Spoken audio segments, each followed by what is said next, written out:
આપણે પણ એની પહેલા માલા બાપાના ચરણમાં એક રચના હું રજૂ કરી દઉં. પાળિયાને કવિ પ્રશ્ન કરે છે, તું કેમ ખેપો છો? અને પાળિયો જવાબ આપે છે. શું કહે છે કે આજ પૂછું તું ને પાળિયા રે તારા દલડા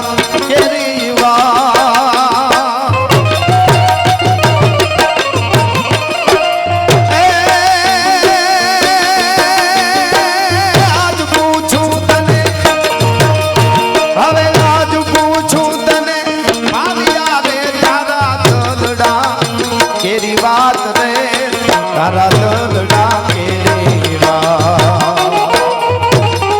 ઘરમાં તું કેમ ઘોડાનો સીધું રે કેમ રંગાનો આજ પૂછું તને હા બાપુ હા જય હો બરાબર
એટલા માટે એક કડીમાં મેં પહેલી જ પાઘડીનું ગીત લખ્યું, એમાં પહેલી જ કડીમાં પહેલી જ પાઘડી મેં ભગવી લીધી છે. એટલા માટે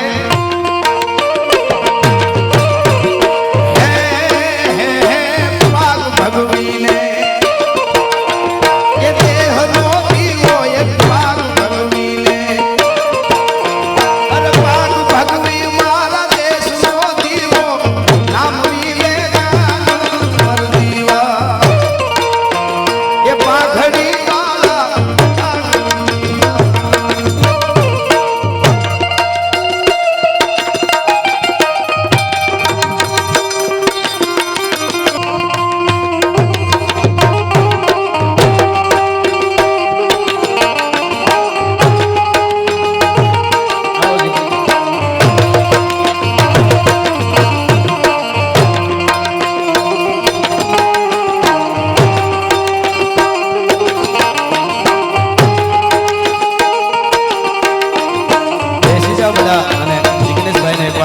બતાવી આપણે આપણા ગીરના મહેમાન ત્યાં છે.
સંસ્કૃતિ છે બરાબર, આપણા ગીતો છે, પણ મારે ઘણા કલાકારો છે એટલે એકાદ કલાકમાં મારો બધો રાઉન્ડ 1 કલાકનો થશે એટલે હું મારા શબ્દોને વિરામ આપીશ. પણ એવું એક ગીત માં ધરતીનું માં ધરાનું જે સુરવીર અહીંયા બલિદાન આપ્યું છે એટલે મને આ ધરાનું ગીત ગાવાનું મન થાય.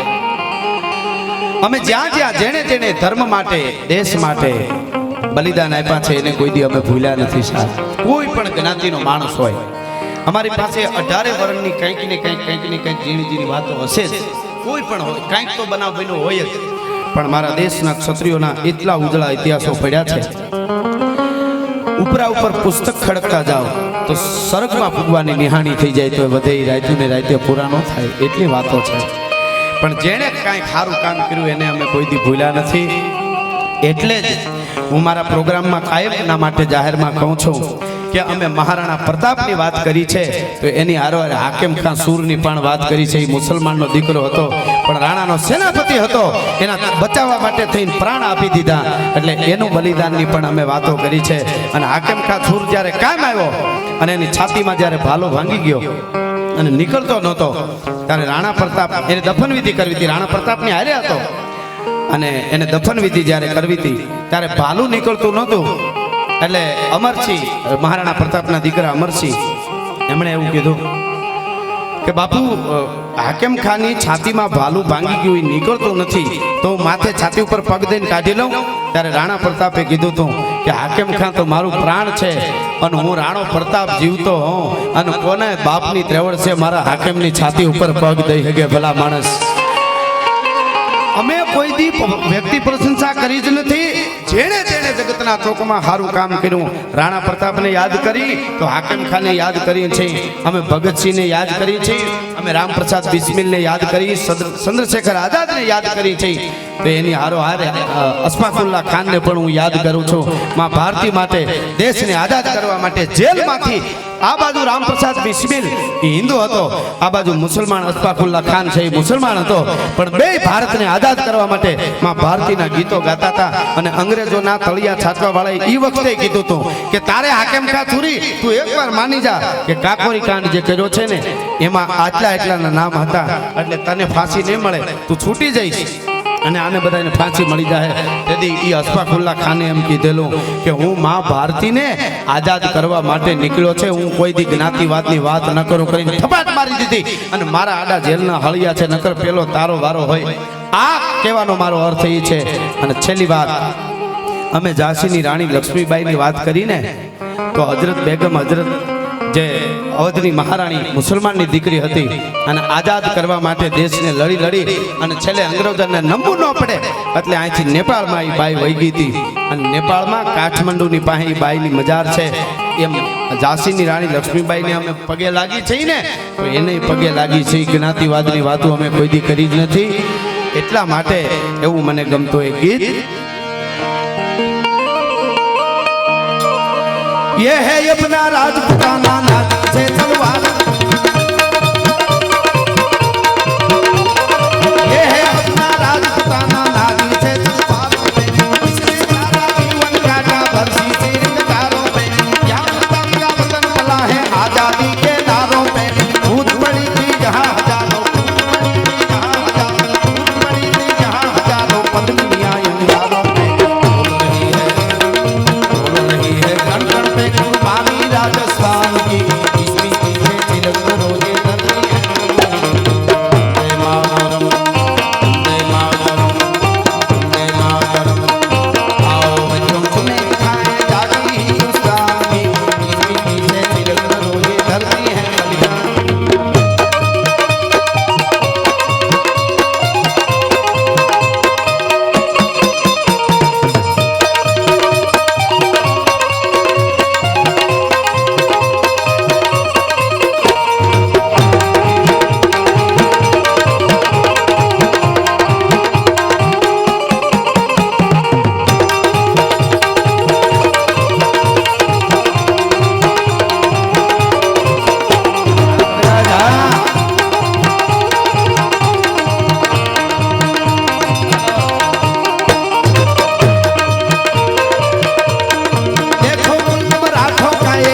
शिवाजी डोला था, देखो मुल्क मराठों का ये यहाँ शिवाजी डोला था, मुगलों की ताकत को जिसने तलवारों से तोला था, हर पर्वत पर आग लगी थी, हर पत्थर एक शोला था, बोली हर हर महादेव, बोली हर हर हर हर हर हर हर हर वाह कविराज फरीवार आकड़ी હું આખી બોલું છું. અને આ મહાભારતીનું આ ગીત અને 3 કડી અને પછી ચપાખરું દઈને હું પાછો બધા બીજી ભાઈને હું દોર આપીશ. આપણે બધાય કલાકારોને મારા આવી જાય, બધા એક વારો લે ને તો હવાર પડી જાય એમ છે આયા, એટલે બધા થોડું થોડું અમે રજૂ કરી દઈ. પણ આ કડી ફરીથી બોલું છું આખી છેલ્લે હર હર આવે ત્યારે જેટલા બેઠા છે બે બાજુ ઊભા છે બધાય માતાઓ બહેનોથી લઈ વડીલો સંતોથી લઈ બધાય ઊંચા હાથ કરી અને મારી હારે હર હર કરજો એટલે માં ભારતીની અને દાદા સોમેશ્વરની વંદના થઈ જાય એટલે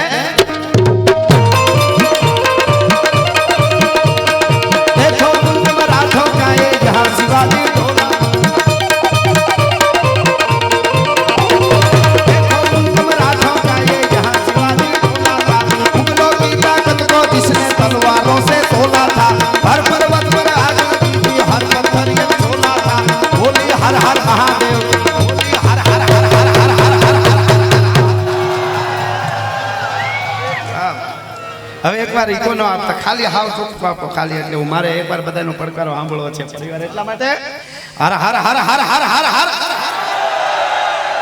ખમા ખમા જય હો હર હર મહાદેવ બચ્ચા બચ્ચા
ધરતી છે અને આ આપણી ધરતીના ગીતો છે એટલે છેલ્લે કુંવર અંજનીનો કોપીઓ ને એને રોળ્યું રાવણનો રાજ એમ અમરેલી ઉપર આજ ખાનાડી રામો દખ્યો ભાઈ અંગ્રેજને આવડ્યું નહીં અને એને કરી નહીં અમારા વાળાને વાત નકર જર્મન જેવી જાત દુનિયામાં રહેવા દેત નહીં રામડો અંગ્રેજ અને જર્મન આફેડા બળિયા જોધા બે એવું ત્રીજું ગરિમા જગાડ્યું રામડા ધાનાણી તે ધીંગાણું કર્યું અને પાછો ભર્યો નહીં પાગ ખેંચી હાલો ખાગ તું તો રણને ટાણે રામડા એ રામવાળાને લડાવતા ગીગા બાળકનું સપાકરું છે હમણાં ગોવામાં પ્રોગ્રામ હતો ને ગોવામાં ભૂપતમાં तो वाला मराठा नाचता था बोलो गोवा में। मैं कीधु आपको इसमें कुछ समझ में आता है? मैंने कहा समझ में नहीं आता पर ऐसा लगता है तलवार ने के निकल जाए। मैं कीधु तो सारी बात कहेवाय। એટલે આ સપાખરું ગીગા બારોટ લખે છે। બારોટજીનો લખવાનો ઠાઠ કેવો હોય અને ફરમાઈશું ઘણી છે પણ હવે કલાકારો એટલા બધા છે એટલે આ કાંઈ છેલ્લો પ્રોગ્રામ છે ને હજી ઘણા આપણે કરશું એટલે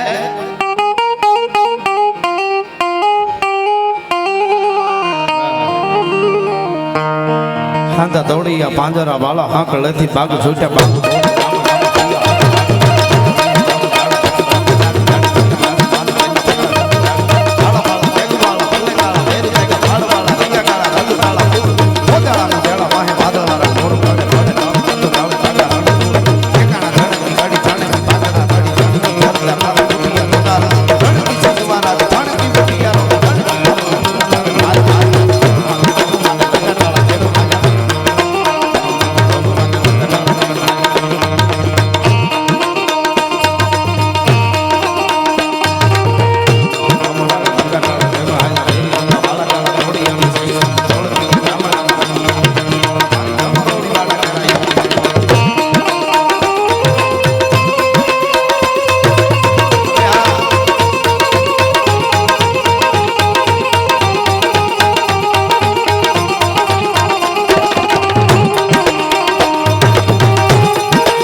હજી તો અમે આ મનોરંજન માટે ગાઈએ છીએ, અમે ગાઈએ તમને મજા આવે મોજ આવે, પણ એક बात હું કાયમ કરું છું, ઓલો ओवैसी जाहिर में एम कहते हो कि 15 मिनट के लिए पुलिस को हटा दो तो ऐसा कर देंगे वैसा कर देंगे।